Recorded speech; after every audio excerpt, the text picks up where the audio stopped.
बिस्मिल्लाहिर्रहमानिर्रहीम। मैं हूं मुजम्मल और आप देख रहे हैं स्कूल एट होम। तो आज की इस वीडियो में मैं आपसे जनरल नॉलेज एमसीक्यू शेयर करने जा रहा हूं जो कि मोस्ट रिपीटेड हैं, पिछले कई सालों से रिपीट हो रहे हैं। तो आपको ये हेल्प करेंगे आर्मी टेस्ट के अंदर, पीएफ के अंदर आप टेस्ट देने जाते हैं, एफआईए, एफबीआर, पीपीएससी, एफपीएससी, कोई भी आप कम्पिटिटिव एग्ज़ाम देने जा रहे हैं तो उसके अंदर ये एमसीक्यूज़ आपको हेल्प करेंगे। ये जनरल नॉलेज के क्वेश्चन हैं। जनरल नॉलेज एक कंपलसरी पार्ट होता है किसी भी जो जॉब रिलेटेड पेपर होता है उसके अंदर। तो ये आपको ज़रूर हेल्प करेगा। लेकिन उससे पहले अगर आप इस चैनल पे न्यू हैं तो इसको सब्सक्राइब कर लें और साथ लगी हुई बेल को प्रेस करें ताकि हर नई आने वाली वीडियो बर वक्त आप तक पहुंच सके। तो चलते हैं आज की इस वीडियो की तरफ। तो क्वेश्चन नंबर 26 है, लेकिन आज की वीडियो का ये फर्स्ट क्वेश्चन है, द सेकंड लार्जेस्ट कॉन्टिनेंट। तो आपको पहले तो कॉन्टिनेंट के पता होना चाहिए कि ये कितने हैं। उसमें जो सेकंड लार्जेस्ट, पहले तो आपको पता होना चाहिए कि लार्जेस्ट कौन सा है। तो अब यहाँ पे जो पूछा जा रहा है वो है सेकंड लार्जेस्ट।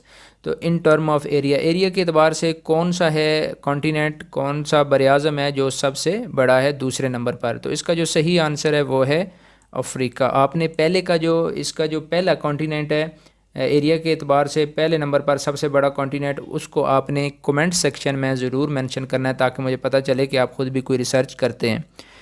क्वेश्चन नंबर 27 है, south pole was discovered by. तो ये साउथ पोल, नॉर्थ पोल, ये पोल हैं इस अर्थ के, ज़मीन के। तो इनको डिस्कवर करने वाला कौन था? तो साउथ पोल को डिस्कवर करने वाला आपने याद रखना है, इसका नाम था अमंडन सेन। क्वेश्चन नंबर 28 है, which is the deepest ocean in the world. सबसे गहरा जो समंदर है, जो ओशन है, वो कौन सा है इस दुनिया के अंदर? तो ये बड़ा ही अहम सवाल है और आपने इसको याद रखना है। ये पैसिफिक ओशन है, सबसे गहरा पैसिफिक। क्वेश्चन नंबर 29 है, the important country close to international date lines. ये एक इंटरनेशनल डेट लाइन होती है तो उसके करीब है या उसके ऊपर है। ये डेट लाइन पूरी दुनिया के ऊपर एक ऐसे लाइन खींची जाती है जिससे दुनिया को डिवाइड किया जाता है, आबादी को, या जितने भी जो ऐसे कंट्रीज़ हैं पूरी दुनिया के ऊपर, उनको डिवाइड करने के लिए एक इंटरनेशनल डेट लाइन खींची गई है। तो इसके ऊपर कौन सा मुल्क है जो है, तो वो है न्यूजीलैंड। न्यूजीलैंड इस लाइन के ऊपर वाक़ है। Question number 30, where is the coldest place in the world situated. तो सबसे जो ठंडा सरद तरीन जो जगह है इस दुनिया के अंदर वो कौन सी है? तो ये आपने बचपन में छोटी क्लास में पढ़ा होगा। तो ये अंटार्कटिका है। ये अंटार्कटिका सबसे सर्द प्लेस है। Which place in the world has the least rainfall. सबसे कम जो बारिश होती है वो इस दुनिया के ऊपर किस जगह पे होती है? तो इसका जो सही आंसर है वो है अफ्रीका। अफ्रीका के अंदर सबसे कम बारिशें होती हैं। क्वेश्चन नंबर 32 है, which is the biggest fresh water lake in the world. तो ये फ्रेश वाटर लेक भी एक दुनिया के अंदर है जो आपने यहाँ पे बताना है कि ये सबसे बड़ी कौन सी है। तो इसका जो सही आंसर है वो है कैस्पियन लेक। तो इसको आपने याद रखना है, ये है कैस्पियन लेक। क्वेश्चन नंबर 33 है, the largest peninsula in the world is.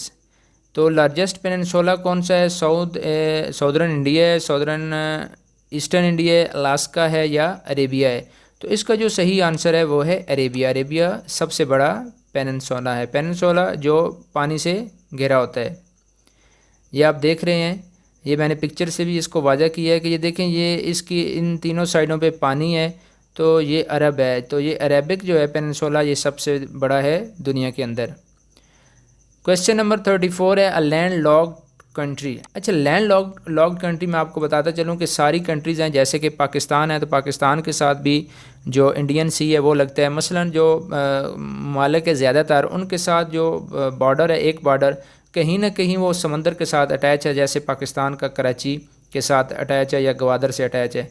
लेकिन कुछ मुल्क ऐसे हैं इस दुनिया के अंदर जो कि बिल्कुल पैक्ड हैं, जिनके इर्द गिर्द सारे जो दूसरे ममालिक हैं वहाँ साथ समंदर नहीं लगता। तो उसको हम कहते हैं लॉक्ड कंट्री।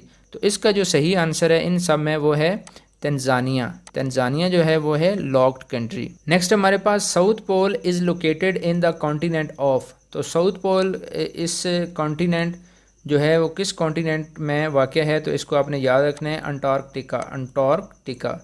क्वेश्चन नंबर 36 है, which of these cities once served as a capital of Japan. इनमें से कौन सा ऐसा सिटी है जो पहले जापान का दारुल खिलाफा या कैपिटल रह चुका है? तो इसका सही आंसर है क्योटो। क्योटो जो है वो जापान का पहले दारुल खिलाफा या कैपिटल था। Question number 37, which is the longest river in the world. ये बड़ा अहम क्वेश्चन है, तो इसको आपने याद रखना है। लॉन्गेस्ट जो रिवर है, सबसे बड़ा दरिया, वो नील है, दरियाए नील। क्वेश्चन नंबर 38 है, which is the deepest lake in the world. तो डीपेस्ट लेक कौन सी है पूरी दुनिया के अंदर। तो इसका जो सही आंसर है वो हमारे पास है सी ऑप्शन है इसमें, और सी है बैकॉल। बैकॉल जो है वो डीपेस्ट लेक का नाम है। Question number 39, which is the largest lake in Africa. तो अफ्रीका के अंदर जो सबसे बड़ी लेक है उसका नाम क्या है। तो आपने इसको याद रखना है, विक्टोरिया। अफ्रीका के अंदर सबसे बड़ी जो लेक है उसका नाम है Victoria. Question number 40, which peninsula lies between the Black Sea and the Sea of Azov. अब ये बड़ा अहम क्वेश्चन है, मैंने पेनिनसुला के रिलेटेड पहले आपको मैं बता चुका हूँ, तो यहाँ ये इसको मैं क्लियर तो नहीं करूँगा, लेकिन आपने अब ये बताना है कि रेड ब्लैक सी और सी ऑफ अजोन के करीब वाक़या है। तो इसका जो सही आंसर है वो है क्रीमीन। क्राइमीन, इसको आप ख़ुद एब्रीवेट कर लेना, इसका सही क्या है। क्वेश्चन नंबर है 41, on the banks of which river is the city of London is located. तो यहाँ आपने बताना है कि जो लंदन सिटी है वो किस दरिया के किनारे वाक़या है। तो इसका सही आंसर है थेम्स या थेम्स, इसका सही आंसर है। Thickness of atmosphere around the अर्थ। ये बड़ा अहम क्वेश्चन है, जो हमारे इर्द गिर्द ज़मीन के एटमॉस्फेयर है उसकी थिकनेस, उसकी मोटाई कितनी है। तो इसका सही आंसर सी है 145 किलोमीटर उसकी मोटाई है, जो हमारे ज़मीन के इर्द गिर्द एटमॉस्फेयर है। नेक्स्ट है, atmosphere around the earth maintains its. जो हमारे इर्द गिर्द एटमॉस्फेयर है वो ज़मीन के ऊपर किस चीज़ को मेंटेन करता है। तो टेम्परेचर को मेंटेन करता है। तो ये अल्लाह की बहुत बड़ी एक नेमत है जो कि हमें टेम्परेचर को मेंटेन करने में मदद देता है। The layers of atmosphere are divided into. तो इसका सही आंसर है 4 पार्ट्स, इनको 4 पार्ट्स में डिवाइड किया है। नेक्स्ट है, above the earth surface troposphere extend to the highest of. तो ये इसकी जो 4 लेयर हैं उनमें से उनके कुछ नाम है, आइसोट्रॉप्स है, ट्रोपोस्फेयर है। तो आपने बताना है कि ये कौन सी है। तो इसका जो सही आंसर है वो 15 किलोमीटर है। जो ट्रोपोस्फेयर एक्सटेंड कहाँ तक फैली हुई है, 15 किलोमीटर तक। Which next layer is above the troposphere. तो ट्रोपोस्फेयर के बाद कौन सी लेयर है। तो इसको याद रखना है आपने, stratosphere. Stratosphere. Which of the following is the smallest ocean of the world. तो अब आपने पहले जो लॉन्गेस्ट या लार्जेस्ट था वो बताया या डीपेस्ट बताया है।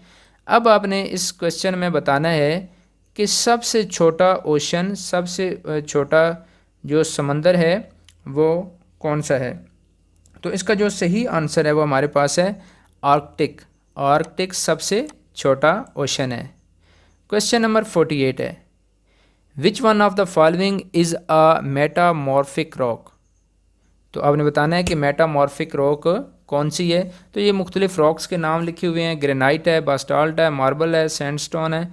तो मार्बल जो है ये है मेटामॉर्फिक रॉक। क्वेश्चन नंबर 49 है, according to Simon Winchester book how many tectonic plates are there in the earth. तो इस बुक के मुताबिक इस ज़मीन के अंदर कितनी जो टेक्टोनिक प्लेट्स हैं वो पाई जाती हैं। तो इसका जो सही आंसर है वो हमारे पास है 36। तो इसका जो राइट आंसर है वो है डी है 36। क्वेश्चन नंबर 50 है, ऑगडन डेजर्ट। ये एक डेजर्ट का नाम है जिसका नाम है ऑगडन डेजर्ट इज़ प्रेजेंट इन। तो आपने बताना है कि ये कहाँ वाक़ है, एशिया है, अफ्रीका, यूरोप या अमेरिका। तो इसका जो सही आंसर है वो है अफ्रीका। ऑगडन जो डेजर्ट है ये कहाँ वाक़ है, अफ्रीका के अंदर। दोस्तों ये थी आज की वीडियो। उम्मीद है इस वीडियो से जो आपने सीखा है, जो जनरल नॉलेज के क्वेश्चन आज आपने सुने हैं, देखे हैं, ये आपको याद भी रहेंगे, क्योंकि हमारी एजुकेशन का एक बहुत ही अहम जो पार्ट है या एलिमेंट आप कह सकते हैं कि जब भी कोई बंदा किसी चीज़ को देखता है और सुनता है तो वो उसको ज़्यादा देर तक चीज़ याद रहती है। तो वीडियो से आपको इस लिहाज से ज़्यादा फ़ायदा होता है, जब आप एक चीज़ को देखते हैं, पढ़ते हैं, फिर आप उसको सुनते भी हैं तो वो लॉन्ग टर्म आपकी मेमोरी में सेव हो जाता है। तो ये video general knowledge related videos हैं। पार्ट 1 में पहले इससे पब्लिश कर चुका हूँ, आप उसको भी देख सकते हैं। उसके अलावा इस चैनल के ऊपर काफ़ी ज़्यादा मैं जो एग्ज़ाम्स हैं या टेस्ट वगैरह इसके रिलेटेड मटेरियल अपलोड करता रहता हूँ। आप बाकी वीडियोस भी देख सकते हैं। Thank you for watching. शुक्रिया। अल्लाह हाफिज़।